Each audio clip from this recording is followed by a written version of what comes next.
नमस्कार, स्वागत है आपका महाराष्ट्र वीकली में। आपके साथ हूं मैं लवीना राज। नजर डालते हैं महाराष्ट्र की उन बड़ी खबरों पर जो इस हफ्ते सुर्खियों में रही। महाराष्ट्र में मुख्यमंत्री देवेंद्र फडणवीस की अगुवाई में कई ऐसे कदम उठाए जा रहे हैं जो मील का पत्थर साबित हो रहे हैं। ये ऐसे कदम हैं जो न सिर्फ महाराष्ट्र के भविष्य को आकार देंगे बल्कि भारत की अर्थव्यवस्था को भी रफ्तार देने वाले हैं। महाराष्ट्र सरकार प्रधानमंत्री नरेंद्र मोदी के विजन सबका साथ सबका विकास की ओर तेजी से आगे बढ़ रही है। महाराष्ट्र के विकास की दिशा तय करने के लिए राज्य सरकार ने विजन डॉक्यूमेंट 2047 सामने रख दिया है। इस डॉक्यूमेंट में आने वाले 20 सालों के लिए सरकार की नीतियों और विकास का खाका तय किया गया है। मुख्यमंत्री और उप मुख्यमंत्री के मार्गदर्शन में तैयार इस दस्तावेज में महाराष्ट्र की आर्थिक, सामाजिक और औद्योगिक प्रगति पर खास तौर पर जोर दिया गया है। मुख्यमंत्री देवेंद्र फडणवीस ने इस मौके पर कहा है कि विजन का मतलब दिशा है और राज्य की नीतियों को इसी दिशा में ढालना होगा। उन्होंने कहा, अगले 5 वर्षों तक अगर लगातार इस विजन पर काम हुआ तो 2047 तक विकसित महाराष्ट्र का सपना साकार हो जाएगा।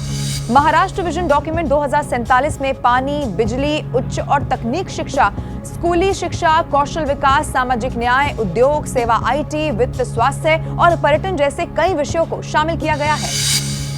किसानों की आर्थिक स्थिरता तय करने के लिए शुरू की गई नमो शेतकरी महासम्मान किसान योजना की 7वीं किश्त जारी कर दी गई है। मुख्यमंत्री देवेंद्र फडणवीस ने ये किश्त किसानों के बैंक खातों में ट्रांसफर की।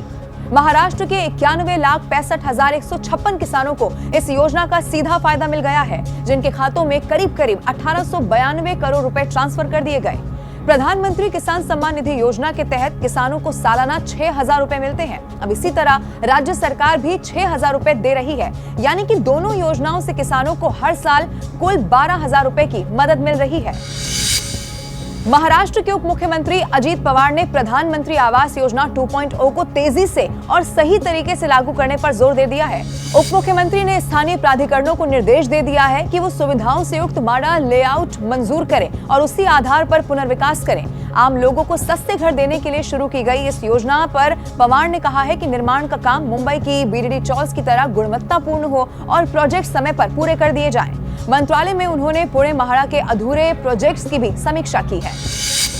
प्रशिक्षण कार्यक्रम के तहत महाराष्ट्र आए भारतीय विदेश सेवा अधिकारियों के दल ने उप मुख्यमंत्री एकनाथ शिंदे से मुलाकात की। डिप्टी CM शिंदे ने इस मुलाकात के दौरान कहा है कि आने वाले समय में भारत को $5 ट्रिलियन की अर्थव्यवस्था बनाने में महाराष्ट्र की बड़ी भूमिका होगी। अटल सेतु, कोस्टल रोड, समृद्धि महामार्ग और मेट्रो जैसी परियोजनाओं से राज्य का विकास तेजी से हो रहा है। उन्होंने बताया कि प्रत्यक्ष विदेशी निवेश यानी कि FDI में महाराष्ट्र देश में सबसे आगे है। इस साल गणेशोत्सव के दौरान महाराष्ट्र में बड़ी संख्या में विदेशी मेहमानों की उपस्थिति दर्ज की गई। अनंत चतुर्दशी के दिन मुंबई के ऐतिहासिक गिरगांव चौपाटी पर आयोजित गणेश विसर्जन के भव्य समारोह में पहुंचे विदेशी पर्यटक मंत्रमुग्ध नजर आए। इन विदेशी मेहमानों ने महाराष्ट्र की सांस्कृतिक धरोहर को अपने कैमरे और दिलों में भी संजो लिया। पर्यटन मंत्री शंभुराज देसाई ने कहा है कि विदेशी पर्यटकों को इस उत्सव में शामिल करना हमारी परंपराओं को दुनिया तक पहुंचाने का प्रयास है। इससे महाराष्ट्र के पर्यटन को भी नई दिशा मिलेगी। महाराष्ट्र में बुलेट ट्रेन परियोजना का काम बहुत तेजी से चल रहा है। पालघर जिले के दहानू के पास पहली बार 40 मीटर लंबा और 970 टन वजनी गर्डर लगाया गया है। इसे साखरे गांव के पास full span box launching gantry की मदद से लगाया गया है। ये भारत का सबसे भारी कंक्रीट स्ट्रक्चर है। महाराष्ट्र के 103 किलोमीटर लंबे हिस्से के लिए कुल 2,575 गर्डर लगाए जाएंगे।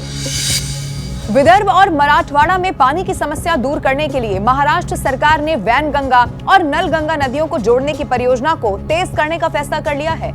इस परियोजना से किसानों को लगातार सिंचाई का पानी उपलब्ध हो सकेगा।